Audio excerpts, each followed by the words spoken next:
A consulta centrada na pessoa é uma forma de abordagem de comunicação inspirada em técnicas de comunicação que vêm de outras áreas. Mas que áreas são essas? Nossa empresa, a Sinapse, utiliza na realidade ferramentas de aprendizagem ativa e persuasão para ajudar as pessoas a encontrarem por elas próprias a solução. A consulta centrada na pessoa faz parte do que a nossa empresa oferece quando pensamos que ferramentas de aprendizagem ativa e não passiva, bem como ferramentas de persuasão, podem ajudar as pessoas a encontrar por elas mesmas a solução. Mas você deve estar me perguntando, eu não estou entendendo por que você está falando de persuasão. Esse livro ilustra bem o que eu quero dizer. Esse livro mudou minha vida completamente. Eu fui para a Holanda depois de ter deixado a medicina para estudar outras áreas. Lá era o celeiro de escolas que estudam raciocínio clínico, mas de escolas que estudam formas avançadas de comunicação como o neuromarketing. E na biblioteca, quando eu comecei a folhear esse livro, eu me toquei ao ler a página 11, que é o que está aqui, que um persuasor não é um manipulador e nem alguém que faz coerção. A persuasão não é coerção e a persuasão não é manipulação. Ela é um processo que acontece num ambiente de livre escolha. Mas o persuasor, ele sabe exatamente onde ele quer chegar. Por outro lado, ele utiliza um caminho no qual ele faz o próprio indivíduo perceber por ele mesmo que aquela solução defendida é a que melhor resolve o problema. Vejam, portanto, que a persuasão é basicamente o que o médico precisa fazer, principalmente no final da consulta, quando ele quer mover o paciente para algum tipo de ação, que ele quer mover o paciente para a geração de um plano compartilhado.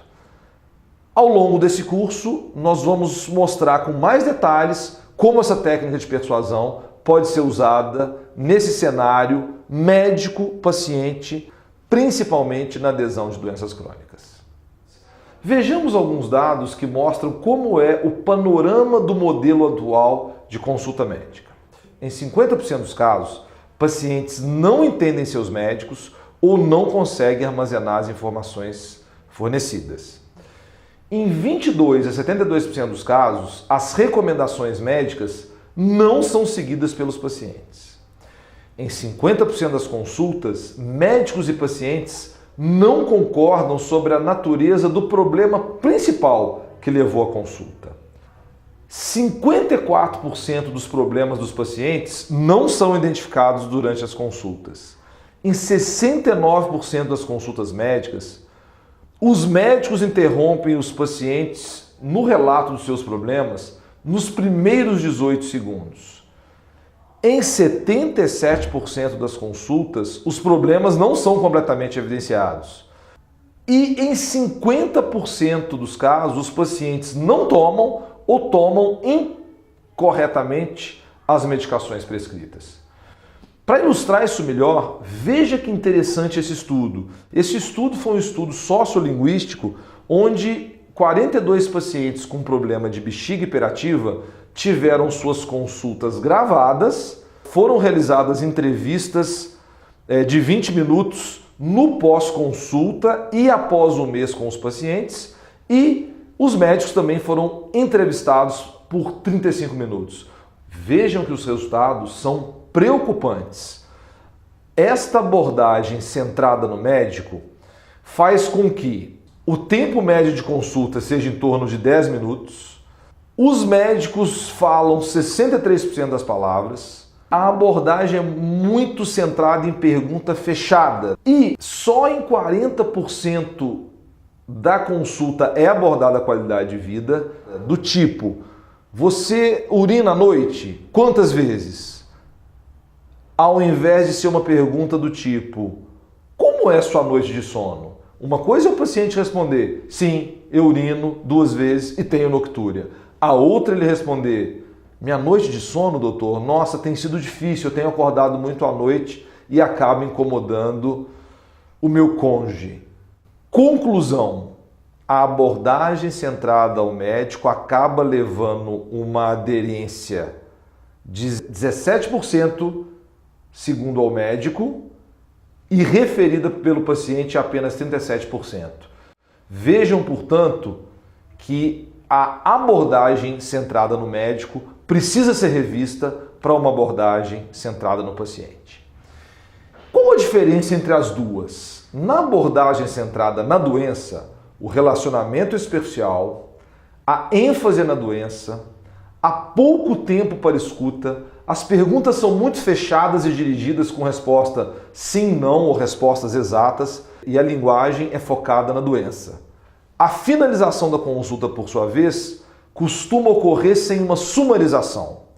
Já no método centrado no paciente, o relacionamento é intenso, a ênfase é biopsicossocial, há tempo suficiente para ouvir as queixas, as perguntas são mais abertas, estimulam o paciente a falar, existe uma observação das demandas do paciente e ocorre uma finalização sumarizada no final da consulta. Consequência disso, e veja o impacto que isso tem no seu consultório, no seu dia a dia. Número 1, redução das queixas de má prática. Número 2, redução de temor e ansiedade pelo paciente. Maior satisfação do médico e do paciente. Maior aderência do paciente, melhor saúde autorrelatada pelo paciente e melhora do status fisiológico. Portanto, vejam que o benefício da consulta centrada na pessoa, ao invés de centrada na doença ou no médico, é inequívoco tanto para o médico quanto para o paciente. Para que ela ocorra, algumas barreiras precisam ser enfrentadas. Primeira, não valorização da empatia, limitação do tempo, trabalhar simultaneamente com 2 ou mais canais de informação. O médico está atendendo a consulta, mas ele tem o WhatsApp, ele tem e-mail, ele tem a secretária o chamando.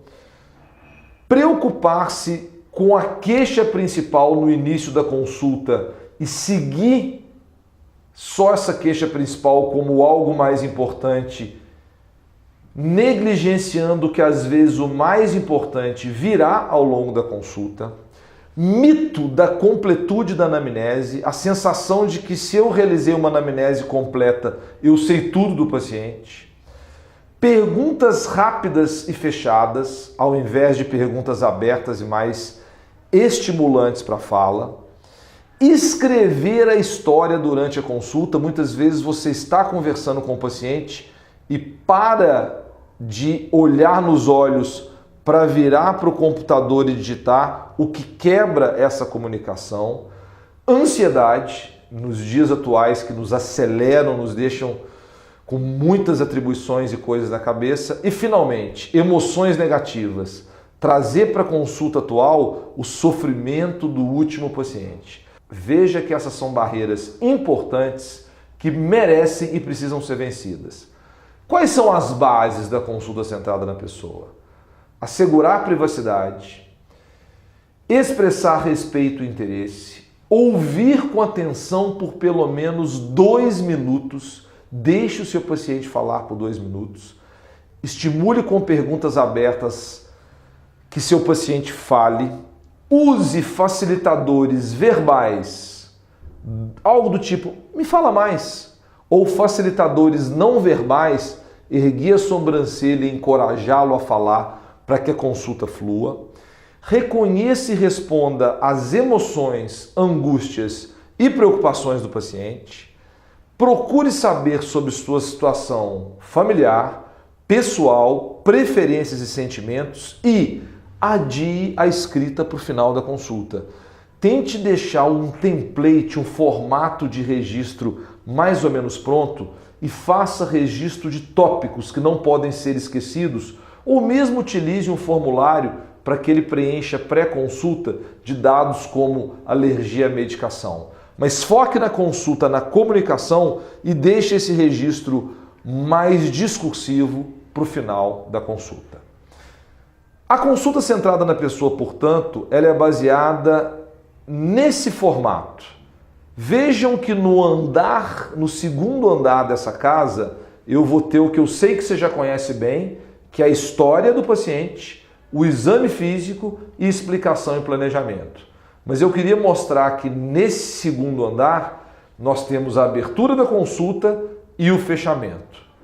Mas o segundo andar repousa sobre dois pilares. Um pilar é o rapport, é obter relacionamento, e o outro é a escutativa, como descobrir o que o paciente tem.